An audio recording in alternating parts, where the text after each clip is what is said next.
இப்போ இருக்கா? Okay okay. எப்பொருள் யார் யார் கேட்கணும் அப்பொருள் மெய்ப்பொருள் காண்பது அறிவு. எப்பொருள் தெளிந்தது பொருள் மெய்ப்பொருள் காண்பது அறிவு.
இந்த கல்வி செல்வம் செல்வி செல்வம் கேடில் செல்வம் கல்வி ஒருவருக்கு மாடெல்லாம் கேட்டை தராத 2 செல்வம் தான் அடிச்சு போகக்கூடியது. செல்வம் இருக்கு. ஒன்று அழிகின்ற செல்வம், ஒன்று அழியாத செல்வம். அழியாத செல்வமான அப்படிங்கிறதா மற்ற எல்லா பொருளும் அழிஞ்சு போகும். இப்போ கற்பனை பண்ணுறது எல்லாமே அழிஞ்சு போகும். ஆனால் அழியாத கல்வி செல்வம் தான். அப்போ எதுக்கு அழிந்து போகிற செல்வத்துக்கு முக்கியத்துவம் கொடுக்கும்.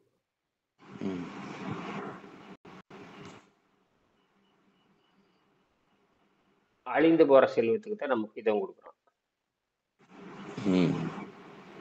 ஆனால் அழியாத செல்வத்துக்கு நம்ம முக்கியத்துவம் கொடுக்கறது இல்லை. இது ஒரு சாபக்கேடு மாதிரி இருக்கு. அதாவது இறையாற்றல், அதாவது இந்த இயற்கை சக்தி, விண்வெளி சக்தி உடல்ல தங்கி அது புறப்பட்டு போகாத ஒரு வீடாக மாற்ற வேண்டும். இயற்கை சக்தி உடல்ல தங்கி அது புறப்பட்டு போகாத கோயிலாக மாற்றுவது உண்மையான கல்வியாக இருக்க முடியும். மற்ற எல்லா கல்வியும் பணம் இருக்குது, காசு இருக்குது, எவ்வளோ இருக்கு, மனுஷன் கண்டுபிடிச்ச எத்தனையோ இருக்கு. மனுஷன் கண்டுபிடிச்சி எத்தனையோ இருக்குது. ஆனால் அவனுக்கு என்னோட ஆரோக்கியம் தர முடியாது, அவன் தக்க வைத்துக் கொள்ள முடியாது. ஆனால் இந்த உயிரையாற்றல் மட்டும் அவன் தக்க வைத்துக் கொள்ள முடியும். மற்றதெல்லாம் போயிருது இல்லையா? உயிராற்றல் தக்க வைத்துக் கொள்கின்ற பொழுது அவன்தான் அந்த ஆரோக்கியமா வரல. இயற்கை என்பது பல லட்சம் கோடி ஆண்டா நம்மளை வளர்த்துட்டு வருது. பல லட்சம் கோடி ஆண்டா இருக்கிற இந்த இயற்கையை புரிந்து கொள்ளாமல் சும்மா ஒரு 100 ஆண்டுகள் கண்டுபிடித்து 100 ஆண்டுல மட்டும் கண்டுபிடிச்ச இந்த வணக்கம் 100 ஆண்டுகள் மட்டும் கண்டுபிடித்து அல்லது 200 ஆண்டுகள் கண்டுபிடித்து இந்த வளர்க்கப்பட்ட இந்த செல்வத்துல கவனம் செலுத்துறான் பாருங்க. அதுதான் ரொம்ப ஒரு மோசமாக இருக்கு. ரொம்ப ரொம்ப மோசம். இப்ப அமெரிக்கா போன்ற நாடு எல்லாம், இந்தியா போன்ற நாடு எல்லாம் பாத்தீங்கன்னா ரொம்ப மோசமா இருக்கு. எல்லா செல்வம் அழியக்கூடியதுதான். கேட்டை தராத செல்வத்தை அழியாம பாத்துக்கிறது தான் பெரிய விஷயம். அதுதான் வள்ளுவர் கல்வி செல்வத்தை செல்வத்தில் செல்வம் அச்செல்வம் செல்வத்தில் எல்லாம் தலைம்பார். அப்ப இயற்கை சக்தி உள்ளே தங்கி புறப்பட்டு போகாத கோயிலாக மாற்றுகின்ற கல்வி. பிறக்கும் பொழுது 5 அறிவோடு பிறக்கிற தாய்ப்பாலோடு 5 அறிவோடு தாய்ப்பால் மட்டும் குடிக்கிற இந்த குழந்தையை 6ஆம் அறிவை தாண்டி 7ஆம் அறிவாக இருக்கிற விண்வெளி சக்தி உடலை தங்கி புறப்பட்டு போகாத கோயிலாக மாற்றுவதே கல்வியாக இருக்க வேண்டும். இதுதான் நமக்கு தேவை. இப்ப நாம் அதுக்கான முயற்சியில இறங்கணும். இப்ப எங்க எதுக்கு ஆதரவு இருக்குதோ, எங்க செய்முறை இருக்குதோ அங்கதான் இறங்கணும். புரிய வைக்கிறது உங்களுக்கு நான் புரிய வைக்கிறதுக்கு முயற்சி பண்ண மாதிரி எல்லா நாட்டு மக்களும் புரிய வைக்கிறதுக்கு முயற்சி பண்ணணும். அதுக்கான வேலையை நம்ம தொடங்கணும். இப்ப உலக நாடெல்லாம் பாத்தீங்கன்னா 200 நாடுகள் இருக்கு. 200 நாட்டிலையும் குறைஞ்சபட்சம் ஒரு 10 தமிழர்களுக்காவது இந்த பயிற்சி கொடுக்கணும். இது போய் சேருதா அப்படிங்கிறத கேள்வி. இப்பதான் நான் கூகுள்ல இப்போ 2 மாசமா நான் வகுப்பு எடுத்திருக்கேன். 2 மாசம் தாண்டி போயிடுச்சு. 2 மாசம் ம். தாண்டி இது போயிட்டு இருக்கு. போயிட்டு 70 ம். நாள் ஆயிடுச்சு இப்போ. ஓ இந்த 70 நாள்ல இன்னும் போகணும். இன்னும் போனா தான் உலக நாடெல்லாம் போய் சேரும். இப்பதான் அப்போ வேடிக்கை பார்க்குறாங்க. இப்படி ஒண்ணு இருக்கு அப்படின்னு. அதான். ம். இன்னும் போகணும். இன்னும் ஒரு வருஷமாவது இப்படி போச்சுன்னா ம். எல்லா நாட்டு மக்களும் இதுல வந்துடணும். எல்லா நாட்டு மக்களும் வந்துடணும். வந்து இப்படி ஒரு எல்லாம் வேகமா புத்தகம் பரவணும். வேகமா வெளிநாட்டுக்கு போயிட்டே இருக்கணும். போனா தான் இது வந்து வேகமா பரவும். குறிப்பாக தமிழ்நாட்டுக்கு. அப்ப அந்த மீடியாவுக்காரமெல்லாம் பார்க்கறானுங்க. எல்லாம் பார்க்கறாங்க, கவனிக்கிறாங்க. ஆனா இருந்தாலும் ம். இன்னும் இப்படி ஒரு பயிற்சி இருக்கு அப்படிங்கிறது இன்னும் சாதாரண மீடியா மக்களுக்கு தெரிய மாட்டேங்குது. தெரிய அது மாட்டேங்குது. இயற்கைக்கு சபக்கடை இருக்கு. ம். அது தெரிஞ்சும் தெரியாம மாதிரி இருக்கிறது. அப்படி கூட இருக்கலாம். இதுக்கு நம்ம ஏதோ ஒரு ஆமா. மாற்று வழி ஆமா ஏதோ ஒரு மாற்று வழி கண்டுபிடிக்கணும். சரி இருக்கட்டும். அது நடக்கும். அது நாம வந்து உடனே அது எதிர்பார்க்க முடியாது. 25 வருஷமா பேசிட்டு இருக்கிறேன். ஆனாலும் கூட இன்னும் வெவ்வேறு இதில் கவனம் செலுத்துறாங்க. அதான் அந்த மக்களை எந்த வகையில முன்னேற்றுகிற கொள்கை கோட்பாடு எது கிடையாதுன்னா தகவல் தொடர்பு சாதனத்துக்கு இல்லை. இப்போ நான் இப்பதான் என்ன பண்றேன், தகவல் தொடர்பு சாதனத்தை நான் இணைய ஒழுங்கா பயன்படுத்துறேன். தகவல் தொடர்பு சாதனத்தை 25 வருஷமா 15 வருஷமா ஒழுங்கா பயன்படுத்துறங்காட்டி இந்த அளவுக்கு இருக்குது. நமக்கு ஒரு கொள்கை இருக்கு. கொள்கை வச்சுட்டு நம்ம போராடுறோம். லாபம் வருது, பணம் வருது, எதுவும் கிடையாது. எந்த நோக்கம் கிடையாது. எந்திரிச்சு உடனே அதை செய்யணும். நீங்களும் என்ன பண்றீங்க, விடாப்பிடியாக செய்யணும்னு நினைக்கிறீங்க. சொல்லுங்க, ஏதாவது கருத்து இருந்தா சொல்லுங்க. மறுபடியும் அந்த கேடல் விழிச்சலை பத்தி படிப்போம். இன்னைக்கு வந்து கேடல் விழிச்செல்வம் கல்வி ஒருவருக்கு மாடல்ல மற்றைய அதுதான் பாடம். இப்ப நமக்கு இந்த நமக்கு நாமே அதாவது அறிவு என்பது என்ன, செல்வம் என்பது என்ன நமக்கு எல்லாமே தெரியும். புகழ் என்பது என்னன்னு நமக்கு தெரியும். புகழ்னா எல்லா இடத்துக்கும் போகக்கூடாது. புகழ் வருமானது ஒரு இடத்துக்கு போகும். இப்ப நான் வந்து எங்கேயும் போறதே கிடையாது. புகழ் வருமானக்கு தான் போகணும்.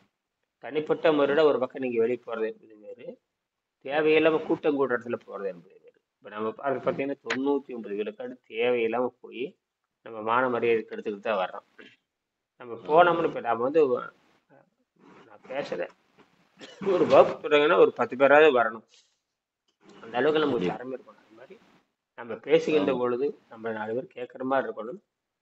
அதே நேரத்துல நம்ம ஒரு இடத்துல போனோம்னா நமக்கு வந்து அது புகழ் வர்ற மாதிரி இருக்கணும். எந்த கொள்கையை எடுத்திருக்கிறோமோ அதுக்கு புகழ் சேர்க்கும் வடிவமாக இருந்தால் தான் அந்த இடத்துக்கு போகணும். இல்லைன்னா போகவே ஆமா. கூடாது. அதாவது திருவள்ளுவர் சொல்வார், தோன்றின் புகழோடு தோன்றுக அகதில் தோன்றலையும் தோன்றாமல் நன்றும்பார். இதுக்கு என்ன அர்த்தம்னு கேட்டீங்கன்னா, ம். பிறக்கும் பொழுது யாரும் புகழோடு பிறப்பதில்லை. ஆனால் அது பழக்க வழக்கத்தை தான் புகழோடு பிறக்கிறார்கள். அந்த மாதிரி நம்ம செய்யணும். சொல்லுங்க. அதான். இந்த அதான். நீ சொன்னதுதான் வந்து இது நான் அடிக்கடி சொல்லுவேன். அதாவது பையன்கிட்ட கூட சொல்லுவேன். தோன்றின் தோன்றுக புகழோடு அஃது எல்லார் தோன்றலின் தோன்றாமை என்று ம், பிறக்கிறோம்னு சொல்லி சொன்னாக்கா ம், நம்ம கிட்ட ஒரு ஓரளவுக்கு வந்து 10 பேர் நம்மள வந்து பார்க்கணும். ம், அந்த மாதிரியான பிறவி எடுத்துக்கிறதா எடுக்கணும். இல்லைன்னா எதுக்குடா எடுக்கணும்னு சொல்லி சொல்லுவேன் நான். ம், அது மிக ஆனா ஒண்ணு திருக்குறள்ல இருக்கக்கூடிய ஒவ்வொரு குறளுமே நான் சொல்லுவேன் யார்கிட்டயுமே ஒரு ம், கோடி பொன் பொருளும் ஒவ்வொரு குறளுமே ஒரு கோடி பொன் பொருளும் அதுக்கு ம், விலை மதிப்பே கிடையாது. நாம ம், சொல்றேன் என்னுடைய கருத்துல வந்து அது ஒரு கோடி பொன், ம், ஒரு கோடி தங்கம், ஒரு கோடி பவுன் வந்து ஒவ்வொரு குறளுமே போறோம் அப்படின்னு சொல்லிட்டு ம். மிகப்பெரிய ஒரு விஷயங்க அதெல்லாம். மனித சமுதாயத்தை கிடைத்திருக்கிற மிகப்பெரிய ஒரு பொக்கிஷம் திருக்குறள். அந்த ஆமா. ஏன்னா திருக்குறளுடைய அவர்தான் ஆமா. தைரியத்தை கொடுக்குறாரு. இப்ப நேத்து கூட ஆ, இந்த ஆ, அமெரிக்கால இருக்கிற அமெரிக்காவுக்கு பெருமை ஐயோ நீர் நீர்ல போடாட்டியும் பரவாயில்ல, காய்கறி சாறுல போடு, காய்கறி சாறுல போடு சொல்லிக்கிட்டே இருந்து நேத்து அசைஞ்சிருக்காரு. முடியாது முடியாது முடியாது லக்ஸூரி வாழ்க்கை வாழ்ந்தாச்சுங்க. அமெரிக்கால போய் லக்ஸூரி வாழ்க்கை என்னது ஆடம்பர வாழ்க்கை வாழ்ந்தாச்சு. ஆ, 5000 10,000 சம்பாதிக்கிறாங்க, கோடி கணக்குல பணம் சம்பாதிக்கிறாங்க. ஆனால் மனம் வந்து அந்த கேவலமான நிலையில தான் இருக்கும். நேற்று தான் காய்கறி சாறுல பழச்சாறுல அதாவது காய்கறி சாறு பழச்சாறு இந்த மாதிரி போட்டு பண்ணுங்க அப்படின்றது ஒரு 100 நாள் அது பண்ணுங்க அப்படின்னு பண்ணாத கரைங்க எடை அப்படியே 100 கிலோ நின்று இருந்தா ஆ. பசி அடக்குறது ஒண்ணுமே இல்லை. பசி வரும்போது கொஞ்சம் ஒரு கற்கண்டு சாப்பிட்டா பசி நின்று போகுது. சரி போயிடும். அதுக்கு போய் ஏன் நீங்க திடப்பொருளை போட சொல்லி யார் சொன்னாங்க? ம்? திடப்பொருள் போட்டு கொஞ்சம் கூட ஏறாது. சப்பாத்தி தின்னாவே ஏறாது. ம், ம். இந்த ஏறின போட இறங்கவே இறங்காது. அதுல என்னென்னலாம் ஒரு படப்பட விஷயம் ஆ, இல்ல அதுல என்ன ஒரு விஷயம்னா, அந்த மனம் வந்து இதுல வந்து பதியணும் ஒண்ணு. அந்த ஆசை வரணும். இப்ப நீங்க சொல்லக்கூடிய விஷயங்கள் வந்து பார்த்தீங்கன்னாக்கா, இது வந்து யாரும் சொல்லாத ஒரு விஷயம். ம், மனித சமுதாயத்துக்கு வந்து இருக்கக்கூடியது தான். ஆனா ம். மனித சமுதாயத்துக்கு இது வந்து தெரியாது. இந்த தெரியாது. தெரியாத ஒரு விஷயத்த வந்து சொல்றீங்க. ம், அதுல வந்து பார்த்தீங்கன்னா, என்னமோ சொல்றாரு, என்னமோ அவரு பொழப்பு நடத்துறதுக்கு சொல்றாரு, அப்படின்ட்டு போயிட்டோம்னா, அது பயனே கிடையாது. ம், அவரு சொல்றாரு, இந்த மாரி மரணமில்லாத பெருவாழ்வு வாழலாம்ன்னு சொல்லி சொல்றாரு. அது சாத்தியமான ஒரு விஷயம் தான். அதுல சொல்லப்பட்டிருக்கிற 2 விஷயங்கள், "நீங்களும் நடமாடும் தாவரமாக மாறலாம்ன்னு" சொல்லி சொல்லியிருக்காங்க. ம், அந்த புத்தகத்திலயும் சொல்லியிருக்காங்க. இவரும் சொல்றாரு. டெய்லி சொல்றாரு. இது 4 பேத்துக்கு நம்ம சொன்னோம்னா கூட, அவைங்க நான் நான் இப்ப சொன்னேன்னு சொல்லி சொன்னா கூட, என்னமோ சொல்றாரு, கதை சொல்ற மாரி பேசிட்ட இடத்துல ஏதோ ஒரு நாயம் மாரி பேசிட்டு இருந்துட்டு போறாங்களே ஒழிய, இது வந்து அற்புதமான விஷயம். நோயற்ற தன்மை வாழலாம். இருக்கக்கூடிய காலத்துல வந்து சந்தோஷமா வாழலாம். அப்படிங்கிற எண்ணங்கள் வந்து யாருக்குமே வர மாட்டேங்குது.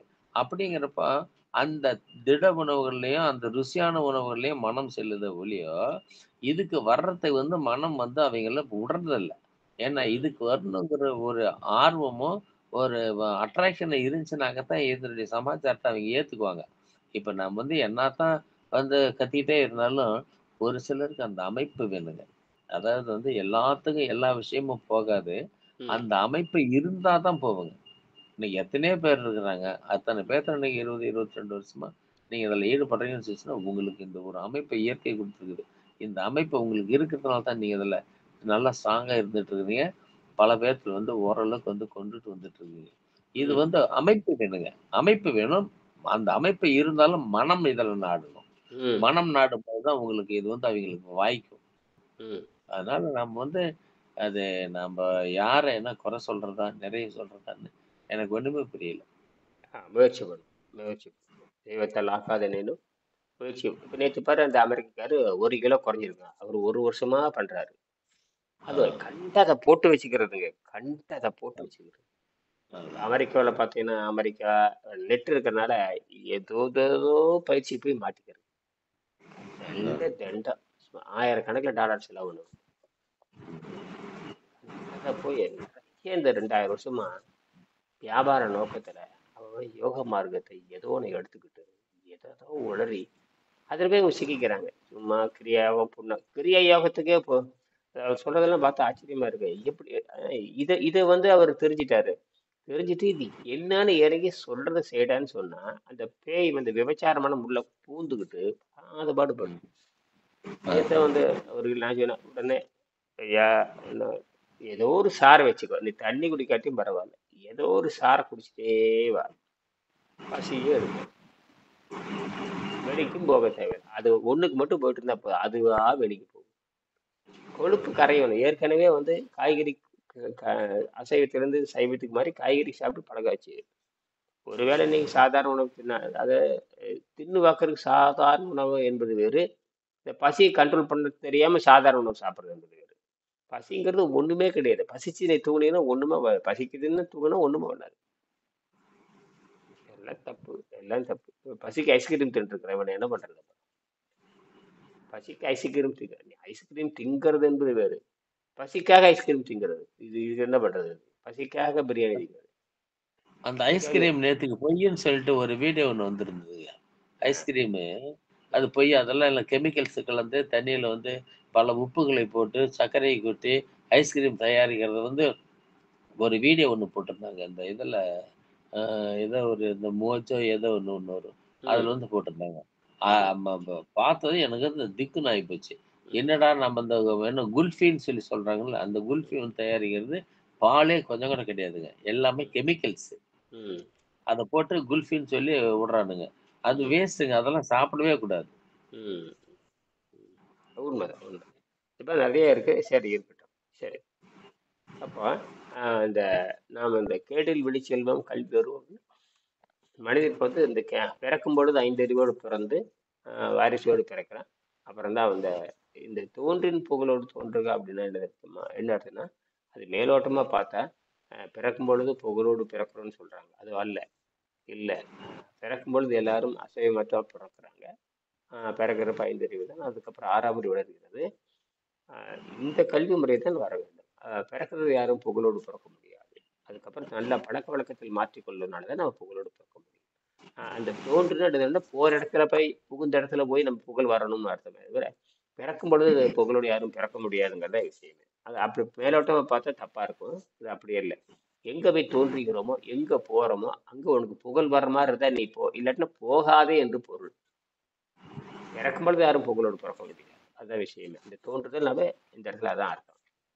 இது யாருக்கும் அது தெரியல. இது யாருக்கும் அது இயற்கையில் இருக்கதான் செய்யும். ம். வணக்கம். வணக்கம் வணக்கம் ஐயா. ம். வணக்கம். சரி. நீர் உணவு முறைக்கும் கடின உழைப்புக்கும் உள்ள வேறுபாடு என்ன? நீர் உணவுக்கும் கடின உழைப்புக்கும் உள்ள வேறுபாடு என்ன?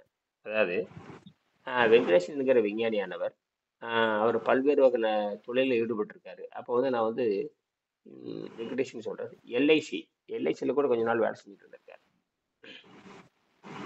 ஒரு மதிப்பு எல்ஐசி வால்யூவர்னு சொல்லுவாங்க. எல்ஐசி வேலையராக இருந்த பொழுது ஆஃபீஸ் ஒர்க், அதாவது எல்லோரும் கேட்கக்கூடிய மிக மிக முக்கியமான கேள்வி சொல்லி பதிலும் இப்போதே சொல்லிவிடுகிறேன், கவனமாக கேளுங்கள். உடல் உழைப்புக்கும் நீர் உணவுக்கும் உள்ள சம்பந்தம் என்ன? அதாவது 46ஆம் பக்கம் நீர் உணவு முறை 45ஆம் பக்கம் நீர் உணவு 45ஆம் பக்கம். எல்லோரும் கேட்கக்கூடிய கேள்வி, உடல் உழைப்புக்கும் நீர் உணவுக்கும் என்ன சம்பந்தம்? ஆஃபீஸ் ஒர்க்கர், இந்த மாதிரி ஆஃபீஸ் வேலை, அரசாங்க வேலை, ஆஃபீஸ் வேலை, இந்த மாதிரி இருக்கிறவங்களாம் நீர் உணவு முறை சாதாரணமாக செய்யலாம்.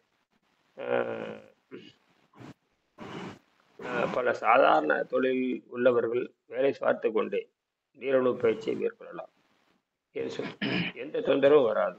நான் எல்ஐசி வேல்யூவர், எல்ஐசியில் வேல்யூவர்ங்கிற மதிப்பு, நகை மதிப்பு மாதிரி ஒரு மதிப்பு அந்த துறையில் வேலை செஞ்சுட்டு இருக்கும் போது அதை செஞ்சுட்டு இருந்தேன்.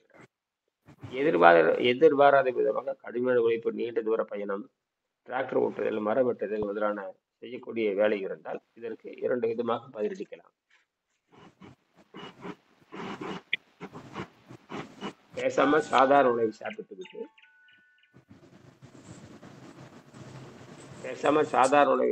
விட்டு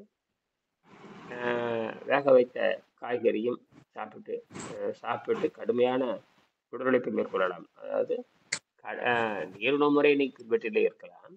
இப்போ நிறைய பேர் இன்னும் காய்கறி உணவு உட்காந்துருக்குறாங்க. அது தேவையற்றதுன்னு புரிஞ்சுக்கணும். நமக்கு சுத்தமானதுக்கு அப்புறம் உடலை இழைச்சதுக்கு அப்புறம் காய்கறி உணவு தேவையில்லை, நேர்லேயே போகணும்.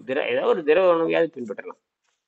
நீங்கள் வந்து நீருணவு முறை பின்பற்றுக்க ஒரு மாதிரி ஒரு அழுத்தம் இருந்துச்சுன்னா நீங்கள் ஏதோ ஒரு திரவ உணவே சாப்பிட்டுட்டு நீங்கள் ஓட்டிக்கிட்டே இருக்கலாம். அதுவே வந்து பெரிய வேலை கொடுக்கும். திரவ உணவுக்கு என்ன, திரவ உணவுக்கு செலவாகுது, தண்ணீர் உணவுக்கு செலவு இல்லை. ஆனால் இந்த மனம் என்ன ஒன்றுன்னா அழிவை நோக்கி தான் இருந்துட்டு போகும். நீங்கள் எது சாப்பிட்டாலும் அது செலவு தான். அது எது சாப்பிட்டாலும்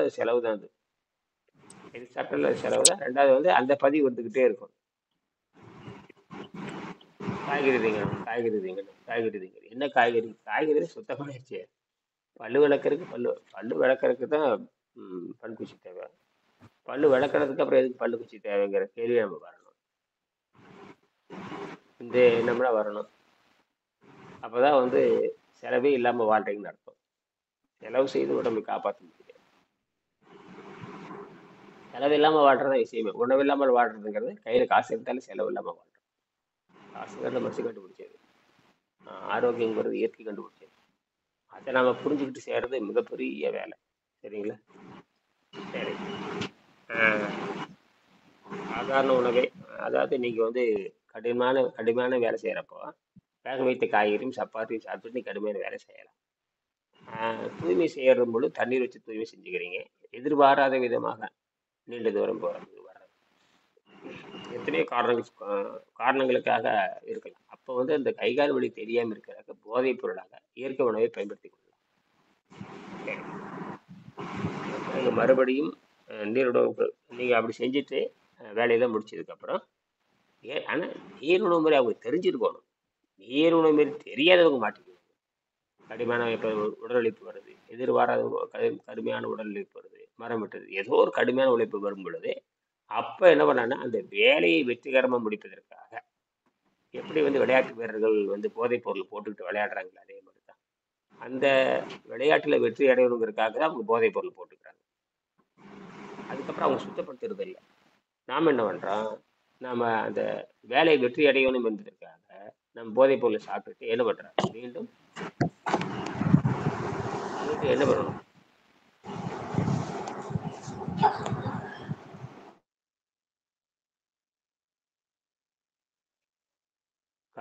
கடின உழைப்பு செய்கின்ற பொழுது நாம் சப்பாத்தியும் காய்கறி சாப்பிட்டு கடின உழைப்பு செஞ்சிடறோம். அதுக்கப்புறம் என்ன பண்ணணும்? நீர்நிலைக்கு வந்து சுத்தப்படுத்த வேண்டும் அப்படிங்கிறோம். அது புரியுதாங்க?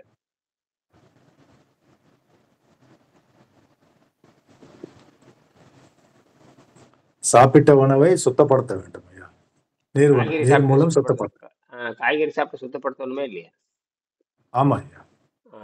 அப்போ காய்கறியும் தேவையில்லைன்னு தான் இருக்கும். அப்படித்தான் வரணும். அதான் காய்கறி கொஞ்சமாக சாப்பிட்டு அப்படி போயிட்டே இந்த அளவுக்கு உணவு பொருளை குறைச்சிக்கிறீங்களா? உங்களுக்கு ஆரோக்கியம் கிடைச்சிருச்சு. உடல் எடை இறைக்காது. நீர் தான் உங்களுக்கு கரைக்குமே தவிர மற்றது கரைக்காது. எப்படியே அமெரிக்கார மறுபடியும் செய்ய வச்சு மறுபடியும் 1 கிலோ 1.5 கிலோ 1.5 கிலோ குறைஞ்சிருக்காரு. போட்டிருந்தாரு பார்த்தீங்களா இல்லையா? 1.25 கிலோ நம்ம குறைஞ்சிருக்குது. பார்த்தீங்களா? அவர் ரொம்ப கடுமையான விவாதம் பண்ணி இன்னும் இந்த தைரியம் வரல அவருக்கு. இப்போதான் நேற்று 1 கிலோ குறைஞ்சிருக்குங்கிறாரு. நான் சொன்னேன் 100 நாள் திரவத்திலே போடுன்னு சொல்லிட்டேன். போட்டிருந்தேன் நேற்று ஒரு பழச்சாறு காய்ச்சாறு கனிச்சாறு எல்லாம் சேர்த்து அட்டிக்கடா அப்படின்னு போட்டிருந்தேன். பார்த்தீங்களா? பார்த்தேன் ஐயா. அப்போ சார்ஜபிள் வேறு ஏற்றி விட்டேன். ஏற்றிட்டு எதிர்காலத்தில் வர எவல்யூஷனரி குவாண்டம் பயாலஜின்னு தலைப்பு கொடுத்தேன். அது நல்லா கோர்வையை போட்டிருக்குது. எவல்யூஷனரி குவாண்டம் பயாலஜின்னு போட்டிருக்கேன். என்ன திருடோகச்சந்தர் பார்த்தீங்களா?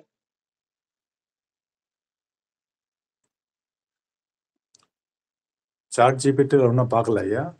நீங்க நேற்று வாட்ஸ்அப்ல போட்ட பதிவு பார்த்துட்டேன் ஐயா. அந்த சாட் ஜிபிடியில் போட்டுட்டு எவல்யூஷனரி குவாண்டம் பயாலஜின்னு ஒரு தலைப்பு கொடுத்து இதை கலந்து எனக்கு தோத்து கற்றுக் கொடுத்து நல்லா கற்றுக் கொடுத்துருக்கு. அழகா இருக்குது. அது எந்த வெளிநாட்டுக்காரன்னு பார்த்தோன்னு வச்சுக்க மறந்து போயிடுவான். அந்த அளவுக்கு எவல்யூஷனரி குவாண்டம் பயாலஜின்னு சொல்லி கொடுத்துருக்குறேன். அதாவது சக்தியை வந்து வெளியிடத்தில் எடுத்துக்கிட்டு அன்னப்பாதை எல்லாமே போட்டு அன்னப்பாதை சுத்தம் செய்தால் தான் உணவெல்லாம் இருக்க முடியும். அந்த சாட்ஜிபியில் பதில் கேட்குற மாதிரி அவனே அந்த சாட்ஜிபியில் போட்டு விட்டோம்னா அது பதில் கொடுத்துரும்.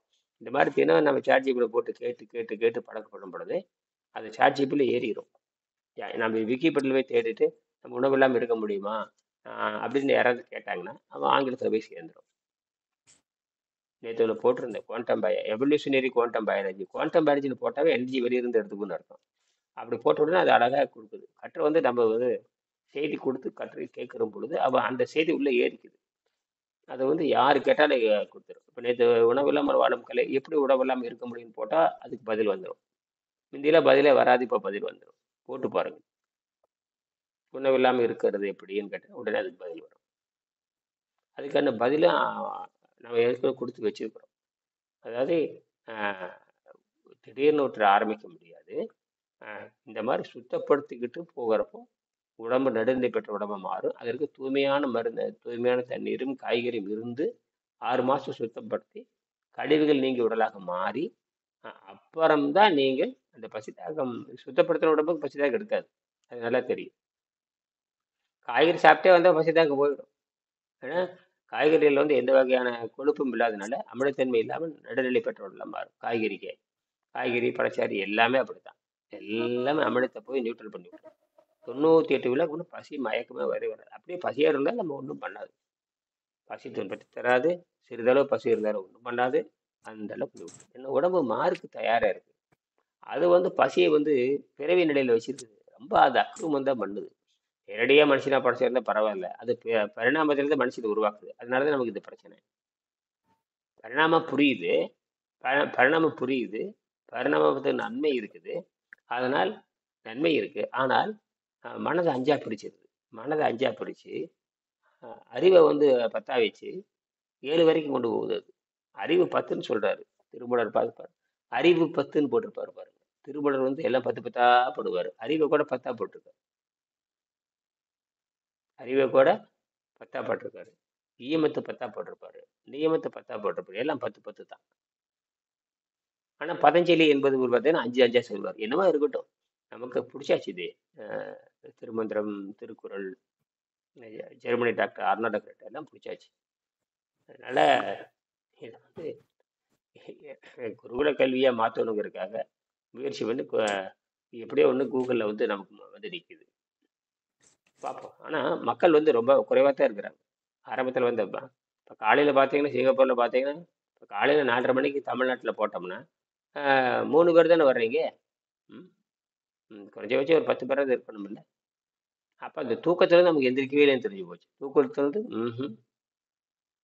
4 மணிக்கு எந்திரிக்கிறதுல வரலாறே 4:30 மணிக்கு எந்திரிக்கிறதுல கிடையவே கிடையாது. எல்லாம் 7 மணிக்கு தான் எல்லாரும். ரொம்ப மோசம். பாருங்களேன், இப்போ 3 பேர் தான் வர்றீங்க. அது உங்களுக்கு 7 மணி ஆயிடுச்சு. சிங்கப்பூர்ல 7 மணி ஆகி போச்சு. இங்கே தமிழ் இப்போ அவர் 4 மணிக்கு வந்துட்டாங்க. யாரும் 4 நாளைக்கு. அப்போ 4 காலுக்கு எந்திரிக்கிறது கிடையவே கிடையாது. 4 காலுக்கு எந்திரிக்கிறதுங்கிறது கிடையாது. நேரத்தில் எந்திரிச்சா நேரத்தில் எழுந்திரிச்சு 2 மணி நேரம் செய்யும் பொழுது நேரம் உட்காந்துக்கிறீங்க. அப்போ வந்து உள்ள இருக்கிற கழிவெல்லாம் அப்படியே மெல்ல மெல்ல வெளியே போகிறதுக்கு வாய்ப்பு இருக்கு. எப்பவுமே நேரத்தை எழுந்திரிச்சோம்னா அந்த உள்ள இருக்கிற அழுத்தம் குறைஞ்சி இந்த கழிவுகள் போயிட்டே இருக்கு. 2 3 மணி நேரம் 4 மணி நேரம் 5 மணி நேரம் இடைவெளி இருக்குது. அதுல நீரா இருந்தோம். அதெல்லாம் கிடையவே கிடையாது. வாசப்பட்டு கோலம் போடுறது கூட இப்ப கிடையாது இல்லையா? வாச தெளிச்சு கோலம் போடுறதுல போயாச்சு. வாச தெளிச்சு கோலம் பெயிண்ட் போடுறதுல அடிச்சிடறாங்க. பெயிண்ட்ல பெயிண்ட் கோலம் கோலம் போட்டுக்கிறாங்க. பெயிண்ட்ல தண்ணி தெளிச்சுதான் சரியா போச்சு. பெயிண்ட் கோலம் பல பலன்னு நின்னுது. பெயிண்ட் கோலம் போட்டுக்கிட்டு காலையில தண்ணி மட்டும் தெளிச்சு தொடச்சி விட்டுறாங்க. அது புதுசா கோலம் போட்ட மாதிரி ஆயிடுது. இப்ப எல்லா வாசல்லையும் பெயிண்ட் கோலம் தான் ஜாஸ்தி அதிகமா இருக்கு. ஹைடெக் ஐயா எல்லாம். ஹைடெக்கு ஓட்டுல உக்காந்த இடத்த விட்டு எந்திரிக்காத அப்படியே போக வேண்டியதுதான். ரொம்ப மோசமா போயிடுச்சு. அதாவது மாவு கோலம்னு ஒண்ணு போடுவாங்க. உவரி கோலம்னு ஒண்ணு இருக்கு தெரியுமா? உப்பு கோலம் ஒண்ணு இருக்கு. உப்பு கோலம். உப்பு போட்டா வறுமையில் இருக்குன்னு அர்த்தம். உப்பு கோலம் ஒண்ணு இருக்குது. உப்புல கோலம் போட்டு பாருங்க. உப்புல வேடம் போடுறவங்க உப்பு கோலம் போடுவாங்க. நிறைய இருக்கு. இந்த சங்க இலக்கியத்துல நிறைய தொழில் ரகசியம் இருக்குது. மணிமேகலை காப்பியம், சிலப்பதிகார மணிமேகலை பார்த்தீங்கன்னா உவரி கோலம்னு ஒன்று வரும். மாறு வேடத்துக்கு உவரின்னு இருக்கு. இன்னொரு உவரின்னா உப்புன்னு அர்த்தம். உப்புல நீ கோலம் போட்டு பாருங்க, எந்த உயிரும் கிட்ட வராது. எறும்பு கூட கிட்ட வராது. கிட்ட வராங்க. ஆமா, அப்ப அவன் வறுமையில் இருக்கான்னு அர்த்தம், துன்பத்தில் இருக்கான்னு அர்த்தம். இன்னொன்று வந்து நான் சுவையை விட்டு விட்டேன்னு அர்த்தம். இப்ப நிறைய அர்த்தம் இருக்கு. இப்ப மாவு கோலம் போட்டீங்கன்னு அந்த காலத்துல மாவு கோலம் தான் போடுவாங்க. மாவு பொங்கல்னா மாவு கோலம் தான் போடுவாங்க. பொங்கல் அப்படின்னு மாவு கோலம். அப்படியே மாவை கரைச்சிட்டு அந்த வெள்ளையை பார்த்தா அழகா இருக்கு. பளிச்சுன்றதுதான் எல்லா உயிர்களும் சாப்பிட்டுட்டு போகாது. இப்படி போய் எறும்பு கிரும்பு எல்லாம் போட்டு இன்னைக்கே வந்து எதுவுமே கிடையாது. எல்லாமே தப்பா போயிடுச்சு. கடைகள்ல விக்குதுங்கய்யா. கோலத்துக்குன்னு சொல்லி அரிசி விக்குதுங்க. மாவு அரிசின்னு சொல்லிட்டு அந்த அரிசி வந்து பாத்தீங்கன்னாக்க சேலத்துல இந்த போத்தீஸ்ல மால் இருக்கு பாத்தீங்களா? அதுல வந்து கோலத்துக்குன்னு சொல்லி அரிசி ஒண்ணு விக்குது. மாவு அரிசின்னு சொல்லி. அந்த அரிசியை வாங்கிட்டு வந்து மாவா அரைச்சு கோலம் போட்டோம் அப்படின்னா நிறைய எறும்புகள், நிறைய சிட்டுக்குருவிகள் வந்து இப்ப எங்க வீட்டுல வந்து பாத்தீங்கன்னாக்க மாவு கோலம் தான் எங்க வீட்டுல இந்த கடையில இருந்து அரிசி வாங்கிட்டு வந்து அரைச்சு மாவு கோலம் தான் போடுவோம். சிட்டுக்குருவிங்க அது போடுறதுக்கு கொஞ்சம் லேட் ஆயிடுச்சுன்னா வந்து கத்துற கத்து நீங்க பாத்தீங்கன்னா காதை அடைக்கும். கோலம் போட்ட பின்னாடி அது அந்த மாவை வந்து கொத்தி திங்கறதுக்குள்ளார ஒவ்வொரு சிட்டுக்குருவி மூக்க அது பாத்தீங்கன்னா ரொம்ப ஆசையா இருக்கும். ஒரு குருவி இன்னொரு மூக்க பிடிச்சிட்டு சண்டை பண்றது, உருள்றது பார்க்கணுமே, கண்கள்லாம் காட்சியா இருக்கும். அதே மாதிரி எறும்புகள் வந்து நிறைய எறும்புகள் வரும். நான் ஒரு தடவை தெரியாமத்தனமா அந்த கோலத்து பக்கத்துல நின்னுட்டேன். எல்லாமே செந்தல் எறும்பு. கடிச்சதுன்னா அப்படியே கொப்பளம் போட்டுரும். அந்த எறும்பு என் கால் மேல ஏறிட்டு போது ஒரு எறும்பு கூட என்ன கடிக்கல. நான் அப்பதான் நினைச்சேன். சோ இந்த வாசல்ல இந்த மாவ தின்னுபிட்டு இவர கடிக்கக்கூடாதுன்னு சொல்லி நினைக்கிறது என்னவோன்னு சொல்லி. சும்மா என்னுடைய நம்பிக்கை அது. அந்த மாரி நினைச்சேன். ஒரு எறும்பு கூட என்ன கடிக்கலைங்க. நெறைய எறும்புகள் வரும். நெறைய குருவிகள் வரும். அந்த கோலம் போடுறதுக்கு எல்லாரும் அந்த குருவிகள் கத்துற கத்து பார்த்தீங்கன்னா, பாவமா இருக்கும். அதனால எங்க வீட்ல வந்து எப்பவுமே மாவு கோலம் தான் போடுவாங்க. நெறைய குருவிகள் வந்து சிட்டுக்குருவிகள் நெறைய வந்து சாப்பிடுங்க. அருமையா இருக்கும். சரி சரி. ஏதோ கேள்வி இருந்தா கேளுங்க. இப்ப இந்த திட உணவுன்னு சொல்லி சொல்றது இப்ப வந்து அத வந்து திரவமா மாத்தி சாப்பிட்டுக்கலாம் இல்லைங்களா? அப்படி மாட்டினா கூட கபம் குறைய இருக்க வாய்ப்பு இருக்கு. தண்ணி சேர்ந்தாவே கபம் குறைஞ்சிடும். தண்ணி சேர்ந்தாவே கபம் குறைஞ்சிரும். ரெண்டு சேர்ந்தாவே அவங்க வந்து இந்த திரவ உணவு போக போக உடல்ல இருக்கிற சளி வெளியில வர்றதுக்கு வாய்ப்பு இருக்குது ஆமா இல்லைங்களா? திட ஒன்று சாப்பிட்டா சளி அப்படியே ஏறுது. சளி ஏன்னா ஏறுறதுக்கு அந்த எனக்கு அந்த ஜீரநீர் எனக்கு சுரக்குது. அந்த ஜீரநீர் சுரக்க ம், வச்சிருது. எந்த அளவுக்கு திடப்பொருள் போடுறீங்களோ அந்த அளவுக்கு ம், வந்து அந்த விஷம் உற்பத்தி ஆகுது. ம். அந்த விஷ திரவமா உற்பத்தி போச்சுனாக்கா ஜீரண நீர் சுரக்கிறது தடைப்படும் ம் இல்லைங்களா? ஜீரநீர் சுரக்காம இருக்கணும். அதாவது மரணத்தை உறுதி செய்கிற அந்த ஜீரநீர் சுரக்காம இருக்கணும். அதான் விஷயம். சுரக்காம ஆஹ் மருத்துவ ரீதியாக அந்த மனதை வந்து சரி செய்து அந்த உணவை பற்றிய விழிப்புணர்வே மக்களுக்கு கிடையாதனால தான் அவங்க மரணம் அடைகிறாங்க. அதான் ஆ. இயற்கை அப்படி இந்த பண்ணியிருக்கு. உணவு உணவு முறைகள் வந்து தெரியாததுனால தான் நிறைய பேர் இல்லை மேக்ஸிமம் 90 வந்து பார்த்தீங்கன்னா மேக்ஸிமம் பீப்புள் வந்து இந்த சிக்கிக்கிறோம் நம்ம இந்த இல்லை உணவு 100 பேரும் முறைகள். அப்படிதான். 100 பேரும் அப்படிதான். ஆமா 100 பேர் 100 அதில் பேர் 0.01% தான் ஏதோ கொஞ்சம் அவேர்னஸ் இருக்கு. அது புள்ளி இது சைபர் சைபர் எல்லாமே சைபர் சைபர் 100 சைபர் போட்டு ஒன்று போடணும். ஆமா கரெக்ட். அந்த மாதிரி ரொம்ப கம்மி அந்த அவேர்னஸ் உள்ள பீப்புள். அது வந்து சொன்னாலும் ஏத்துக்க மாட்டேங்கிறாங்க. அது ஒரு விஷயம். ம் அது அவங்களுடைய அமைப்பு. நம்ம ஒண்ணும் செய்ய ஏன்னா முடியாது. அது கல்வியிலே கொண்டுட்டு வரல. அதான் விஷயம். ஆமா. கல்வியில அதாவது சொல்லும்போல கல்வியில இது கொண்டுட்டு வந்து வரணும். ஆரோக்கியத்தை பற்றியோ கல்வி பற்றியோ தமிழ் இலக்கண இலக்கியத்தை பற்றியோ ஒண்ணுமே கிடையாது. மதிப்பெண் வாங்குறதுக்கு தான் வச்சிருக்கிறாங்க. சம்பள கல்விக்கு தான் இந்த வெள்ளைக்காரன் உண்டாக்கிட்டு போயிருக்கான். அந்த சம்பள கல்வி முறையை தான் அரசாங்கம் சொல்லித் தருவதை தவிர மக்களை எந்த வகையில சிந்திக்கணுங்கிற எண்ணமோ செயலோ கிடையாது. அதாவது ஜனநாயகத்தின் தூண்கள்னு சொல்லுவாங்க. சட்டம் இயற்றுதல், சட்டத்தை நடைமுறைப்படுத்துதல், அப்புறம் நீதிமன்றங்கள், தகவல் தொடர்பு சாதனங்கள். இந்த நாளுக்குமே வந்து மக்களை எந்த வகையில் முன்னேற்ற வேணுங்கிற கொள்கை கோட்பாடு கிடையாது. அது இப்போ ஏற்பட்ட ஆதியிலே இந்த தப்பு நடந்திருக்குது. அதனால நம்ம இப்ப இருந்து தொடங்குறோம். மக்களை எந்த வகையில் முன்னேற்றுறீங்க? எந்த நாடு மக்களை முன்னேற்றுது? எதுவும் கிடையாது. ஒண்ணுமே எந்த கிடையாது. நாடுமே கிடையாது. முன்னேற்றங்கிறது பணத்தை சம்பாதிக்கிறதுக்கு எத்தனை ஃப்ராடு வேலை பண்ணுதோ அதை தான் சொல்லி கொடுக்குறானுங்க. அமெரிக்கக்காரன் ரஷ்யா கைவனுக்கு போரை தவிர ஒண்ணுமே இல்லை அவங்ககிட்ட. வெறும் போர், கொடுமை கொடுமை. பாலஸ்தீனக்காரன் போர், இல்ல எல்லாம் போரை தவிர ஒண்ணும் கிடையாது. எல்லாம் வெறும் சண்டத்துக்கு உட்காந்துருக்கானுங்க எல்லாமே. அதனாலதான் நாம என்ன பண்ணோம்னா இது விரைவில் பல்கலைக்கழகத்துக்கு கொண்டு போய் காட்டி நம்மளாவது தப்பிச்சு போகணுங்கிறது தான். அதுதான் நான் முயற்சி பண்றேன். நம்ம வந்து மெல்லத்தான் முயற்சி பண்ணணும். நம்ம வந்து அவனு இப்ப தமிழ்நாட்டிலே முயற்சி பண்ணலாம். தமிழ்நாட்டுல எத்தனை ஒண்ணு தஞ்சாவூர் பல்கலைக்கழகத்தை இது ஆராய்ச்சி பண்ணலாம். தஞ்சாவூர் பல்கலைக்கழகத்தை விட உலகத்துல பல பேர் வந்து படிச்சுட்டு பாருங்க. எம்ஜிஆர் காலத்துக்கு கிட்டத்தட்ட 50-40 வருஷம் ஆச்சு. பெரிய பல்கலைக்கழகம். அங்கேயே இதை பத்தி ஆராய்ச்சி பண்ணலாம். இந்த புத்தகம் என்னடா பண்ணுது? எத்தனையோ தமிழாசிரியர் எத்தனையோ பேர் வாங்கி படிக்கிறாங்க. இது ஒருத்தர்கள் கூட இது ஒரு ஆராய்ச்சி பண்ணலாம். என் பொண்ணுகிட்டே சொல்லிட்டு இருக்கிறேன். என் பொண்ணை தான் பண்ண வைக்கிறேன். என் பொண்ணே தமிழாசிரியர் தான். பிஹெச்டி பண்ணு. இப்பதான் பிஹெச்டி முடிக்க போறேன். உருப்படாத பிஹெச்டி. கொடுமை கேவலம் கேவலம். அப்படி இல்ல அவங்க ஸ்டெப்பு வந்து அவங்க ஃபாலோ பண்ணிட்டு இருக்கிறாங்க. இப்பதான் அவங்களுக்கு கொஞ்சம் தெரியுது. உங்க மூலியமா கொஞ்சம் தெரியுது. ஆனா எழுதுறாங்க. பண்றாங்கன்னா அவங்க படிக்கிற லைன்ல பண்றாங்க. இது வந்துடும். இதையும் கொண்டு வந்துருவாங்க. அதே சின்ன பொண்ணத்தான் பண்ணணும்னு நினைக்காது. அங்க போய் இப்ப பண்ணணும். அங்க போய் வேணா அவன் நாட்டுலதான் வந்து எந்த அரசியலும் இருக்காது. அவன் செய்முறையை மட்டும்தான் எதிர்பார்க்கிறான். அதனால அவனுக்கு நமக்கு ஒரு பெரிய வாய்ப்பு. ஜெர்மனி வந்து தமிழ் ஏன் ஜெர்மனின்னா ஜெர்மனியில தான் அந்த தமிழ் துறை இருக்குது. ஜெர்மனியில தான் வந்து அர்னால்ட் ஹெக்ரட் இருக்காரு. இந்த 2 பேர்த்தையும் வச்சு அங்க பேசணும். அவங்களுக்கே அது தெரிய மாட்டேங்குது. ஏன்னா புதுசா வந்திருக்கிறாங்க அவங்க. ஏன்னா 2000 ஆண்டுக்கு அப்புறம் இப்பதான் அவன் முடிச்சிருக்கிறான். அவனாவது பண்றான். தமிழுங்கிறது சொல்ற தமிழ் துறை வேற வச்சுக்கிட்டு வெளிநாட்டு மாணவ சேர்த்து அவங்களுக்கு சொல்லிக் கொடுக்கறது, தமிழ் இலக்கணம் சொல்லி தர்றது, இதெல்லாம் பெரிய விஷயம்தான்.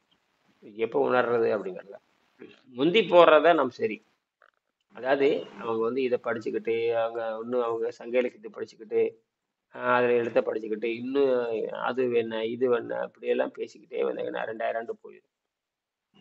அதனால நமக்கு ஒரு வாய்ப்பு இருக்குது. அதனால இயற்கை நமக்கு இந்த வாய்ப்பு கொடுத்துருச்சு. நேரம் உள்ள போகிறா அப்படின்னு அதைத்தான் நம்ம பயன்படுத்துறோம். இப்போ இந்த ஊடகம்னு ஒன்று இருக்குது. ஊடகம் இருந்த காட்ட நம்ம மேல சந்திக்க முடியுது. ஏற்கனவே யார் என்ன பண்றாரு யாருக்குமே தெரியாது இல்லையா?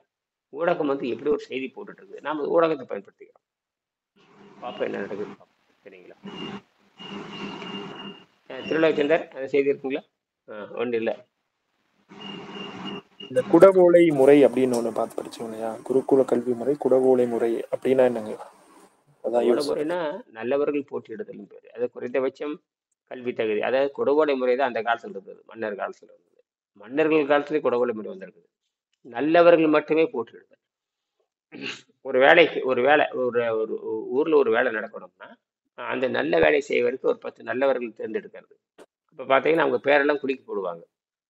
செலவே இல்லை. ஒரு ஓலையை வந்து ஒரு ஒரு பாத்திரத்துல ஒரு ஓலையை 10 பேத்துக்கான ஓலையை குலுக்கி போடுறது.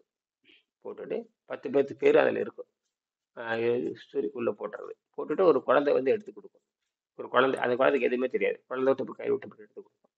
அப்போ ஒருத்தர் பெரியவர் வந்து அந்த ஓலைச்சுவடி எடுத்து படிப்பார். இந்த வேலைக்கு இவர் தேர்ந்தெடுக்கப்பட்டிருக்காரு, முடிஞ்சு போச்சு. 10 பைசா செலவு கிடையாது. அது நல்லவங்களா இருப்பாங்க. அவங்களுக்கு வந்து குறைந்தபட்ச தகுதி இருக்கணும். இயற்கை சட்டத்தை புரிந்து கொண்டுதல், தப்பு செய்யாதது, நீதிமன்றத்தில் தண்டிக்கப்படாதது, அவருக்கு ஏதாவது குறைஞ்சபட்சம் ஒரு 1/2 ஏக்கரை 1/4 ஏக்கரை பூமி இருக்கிறது, குறைஞ்சபட்ச தகுதி. இவ்வளவுதான், வேற எதுவுமே இல்லை. அவங்க அந்த அந்த திட்டம் முடிஞ்சதுன்னா அவங்க முடிஞ்சு போச்சு.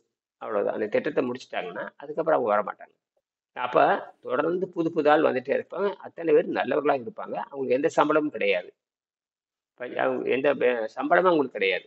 சமூக சேவை வர்றவங்க சம்பளமே இல்லை.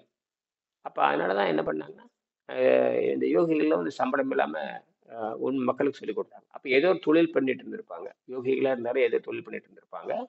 மக்களுக்கு சொல்லித்தரங்கிறதுக்காக நல்ல செய்திகளை வந்து சம்பளம் இல்லாம சொல்லிக் கொடுத்தாங்க. அதான் குறைந்த தேவைதான். அதனால நான் குறைக்கிறேன். அந்த கட்டணத்தை குறைச்சிருக்கிறேன். அதனாலதான் நான் கட்டணத்தை நான் குறைச்சிதான் போடுறேன். அதனால நான் வெளிநாட்டுக்காரனுக்கு ஒரு $500 வச்சேன். தமிழ்நாட்டுக்காரனுக்கு $200 வச்சிருக்கேன். அப்பவும் ஒரு சிலருக்கு சொல்லிக் கொடுக்குறேன். அதுக்கே ஆள் கம்மியாக தான் இருக்காங்க. தெரிஞ்சுக்கிறதுக்கு ஆள் கம்மியாக வர்றாங்க. தெரிஞ்சுக்கிறதுக்கு ஆள் கம்மியாக வர்றாங்க. ஓடிட்டே இருக்காரு. அதாவது அந்த கருணை மனபம், அந்த எண்ணமோ வந்து 99 பேருக்கு கிடையாது.